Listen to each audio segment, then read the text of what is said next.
नमस्ते दोस्तों, डिकोड वेदा में आपका स्वागत है। यह है हमारी वेदा सीरीज की चौथी वीडियो। पिछली 3 वीडियोस में हमने वेदों की महत्ता, उनकी संरचना और उनके प्रकारों के बारे में जाना था। आज हम एक बहुत ही रोचक और महत्वपूर्ण विषय पर बात करेंगे, वैदिक संस्कृत और आधुनिक संस्कृत के बीच का अंतर। और सबसे जरूरी बात, वैदिक उच्चारण का रहस्य। क्योंकि दोस्तों, वेदों को पढ़ना सिर्फ शब्द पढ़ना नहीं है, ये एक विज्ञान है। तो चलिए शुरू करते हैं। पहला भाग, वैदिक संस्कृत बनाम आधुनिक संस्कृत, मूल अंतर। सबसे पहले ये समझते हैं कि वैदिक संस्कृत और आधुनिक संस्कृत में क्या फर्क है। वैदिक संस्कृत, ये संस्कृत की सबसे पुरानी रूप है। इसको छंदस भी कहा जाता है। ये लगभग 1500 ईसा पूर्व से भी पुरानी है। ऋग्वेद, यजुर्वेद, सामवेद और अथर्ववेद, ये सब इसी वैदिक संस्कृत में लिखे गए हैं। क्लासिकल संस्कृत या आधुनिक संस्कृत, ये वो रूप है जो पाणिनि ने 4वीं शताब्दी ईसा पूर्व में मानकीकृत किया। रामायण, महाभारत और बाकी ग्रंथ इसी क्लासिकल संस्कृत में हैं। 3 मुख्य अंतर हैं। पहला, व्याकरण और संरचना। वैदिक संस्कृत में व्याकरण के नियम ज्यादा लचीले थे। क्लासिकल संस्कृत में पाणिनि ने कड़े नियम बनाए। वैदिक में कुछ क्रिया रूप और विभक्ति के रूप अलग हैं। दूसरा, शब्दावली। कुछ शब्दों का अर्थ दोनों में अलग है। वैदिक में काफी शब्द हैं जो बाद में लुप्त हो गए। उदाहरण के लिए, गौ का मतलब वैदिक में सिर्फ गाय नहीं बल्कि किरणें, पृथ्वी, वाणी भी हो सकता है। तीसरा, उच्चारण और स्वर। ये सबसे महत्वपूर्ण अंतर है। वैदिक संस्कृत में स्वर चिन्ह जो उद्दात, अनुदात और स्वरित कहलाते हैं, ये बहुत अहम है। क्लासिकल संस्कृत में ये स्वर प्रणाली लगभग लुप्त हो गई। दूसरा भाग, वैदिक उच्चारण की बुनियाद, ध्वनि का विज्ञान। अब आते हैं असली विषय पर, वैदिक उच्चारण। दोस्तों, वेदों को श्रुति कहा जाता है, जो सुना गया, क्योंकि ये मौखिक परंपरा से पीढ़ी दर पीढ़ी आगे बढ़े हैं। इसलिए उच्चारण अत्यंत महत्वपूर्ण है। वैदिक उच्चारण के 3 मुख्य स्तंभ हैं। पहला, शुद्ध उच्चारण। संस्कृत में हर अक्षर का एक विशिष्ट मुख स्थान है, मतलब जीभ और होठों की सटीक स्थिति। कंठ्य, कंठ से बोले जाने वाले क, ख, ग, घ, ण। तालव्य, तालु से च, छ, ज, झ, य। मूर्धन्य, मूर्धा से ट, ठ, ड, ढ, ण। दंत्य, दांतों से त, ठ, द, ध, न। ओष्ठ्य, होठों से प, फ, ब, भ, म। हर अक्षर को उसके सही स्थान से बोलना बहुत जरूरी है। दूसरा, मात्रा। वैदिक संस्कृत में हर स्वर की 3 प्रकार की अवधि होती है। ह्रस्व, छोटा, एक मात्रा, अ, ई, उ। दीर्घ, लंबा, 2 मात्रा, आ, ई, उ। प्लुत, बहुत लंबा, 3 मात्रा, विशेष स्थितियों में। ये समय बिल्कुल सटीक होना चाहिए। तीसरा, स्वर चिन्ह, सबसे महत्वपूर्ण। वैदिक संस्कृत में 3 स्वर हैं। ए, उद्दात, ऊंचा स्वर। इस अक्षर को थोड़ा ऊपर की पिच में बोलते हैं। ये सामान्यतः बिना चिन्ह के होता है। बी, अनुदात, नीचा स्वर। इस अक्षर को नीचे की पिच में बोलते हैं।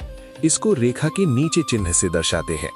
सी, स्वरित, गिरता हुआ स्वर, ऊंचे से नीचे की ओर संक्रमण। इसको खड़ी रेखा से दर्शाते हैं। ये स्वर सिर्फ संगीतमयता के लिए नहीं है, इनसे शब्द का अर्थ भी बदल सकता है। उदाहरण के लिए, इंद्र शब्द में स्वर की स्थिति से अर्थ बदलता है। तीसरा भाग, स्वर चिन्हों का महत्व। अब सवाल यह है कि ये स्वर चिन्ह इतने महत्वपूर्ण क्यों हैं? 3 मुख्य कारण। पहला, अर्थ की रक्षा। गलत स्वर से शब्द का मतलब ही बदल सकता है। प्राचीन काल में वैदिक विद्वान कहते थे कि अगर स्वर गलत हो जाए तो मंत्र की शक्ति खत्म हो जाती है। दूसरा, संगीत परंपरा। सामवेद तो पूरी तरह संगीतमय है। उसमें रागों और स्वरों का परफेक्ट संयोजन है। अगर स्वर गलत हो जाए तो पूरी धुन खराब हो जाएगी। तीसरा, ध्वन्यात्मक विज्ञान। ये एक ध्वन्यात्मक विज्ञान है जो सुनिश्चित करता है कि उच्चारण पीढ़ी दर पीढ़ी समान रहे। ये एक तरह का गुणवत्ता नियंत्रण है। व्यावहारिक उदाहरण, ब्राह्मण शब्द को अगर गलत स्वर से बोले तो वो ब्रह्मा या ब्राह्मण बन सकता है, बिल्कुल अलग अर्थ। चौथा भाग, मंत्रों के उदाहरण उच्चारण के साथ। चलिए अब कुछ प्रसिद्ध मंत्र देख लेते हैं और उनका सही उच्चारण सीखते हैं। पहला, गायत्री मंत्र। ओम भूर्भुवः स्वः तत्सवितुर्वरेण्यं भर्गो देवस्य धीमहि धियो यो नः प्रचोदयात्। उच्चारण मार्गदर्शन। ओम भूर्भुवः स्वः, भूर में लंबा ऊ, स्वः के अंत में विसर्ग। तत्सवितुर्वरेण्यम में सवितुर में वी पर जोर, वरेण्यम में रे पर उद्दात। भर्गो देवस्य धीमहि, धी लंबी होनी चाहिए, 2 मात्रा। धियो यो नः प्रचोदयात् में प्रचोदयात् में अंतिम अक्षर पर जोर। मुख्य बिंदु। विसर्ग को स्पष्ट रूप से उच्चारित करें, ये एक श्वास ध्वनि है। लंबे स्वरों को पूरे 2 मात्रा तक पकड़ें। संधि नियमों का पालन करें जहां शब्द मिलते हैं। दूसरा, शांति मंत्र।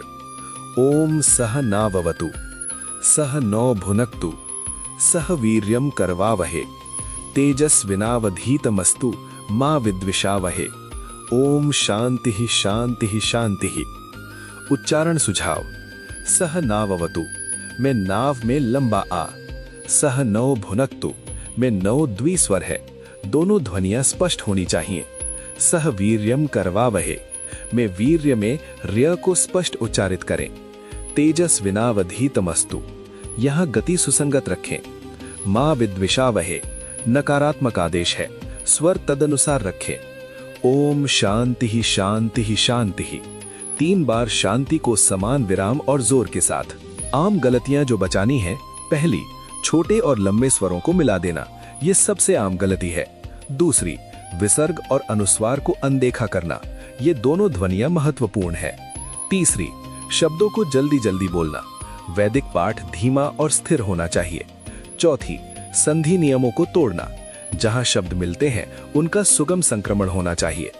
तो दोस्तों, आज हमने देखा कि वैदिक संस्कृत और आधुनिक संस्कृत में क्या अंतर है और सबसे महत्वपूर्ण, वैदिक उच्चारण का विज्ञान क्या है। याद रखिए, वैदिक संस्कृत सिर्फ एक भाषा नहीं, एक जीवंत परंपरा है। हर ध्वनि, हर स्वर, हर विराम का अपना महत्व है। ये उच्चारण संरक्षित करना एक तरह से वैदिक ज्ञान को संरक्षित करना है। अगर आप वैदिक मंत्रों का उचित उच्चारण सीखना चाहते हैं तो एक योग्य गुरु के साथ अभ्यास करना सबसे अच्छा है, क्योंकि ये लिखित शब्दों से ज्यादा मौखिक परंपरा है। अगली वीडियो में हम वैदिक ब्रह्मांड विज्ञान के बारे में बात करेंगे, ब्रह्मांड की रचना, संरचना और काल चक्र। अगर आपको ये वीडियो पसंद आया तो लाइक करें, शेयर करें और चैनल को सब्सक्राइब जरूर करें। और कमेंट्स में बताइए कि आप वेदों के बारे में और क्या जानना चाहते हैं। धन्यवाद। ओम शांति।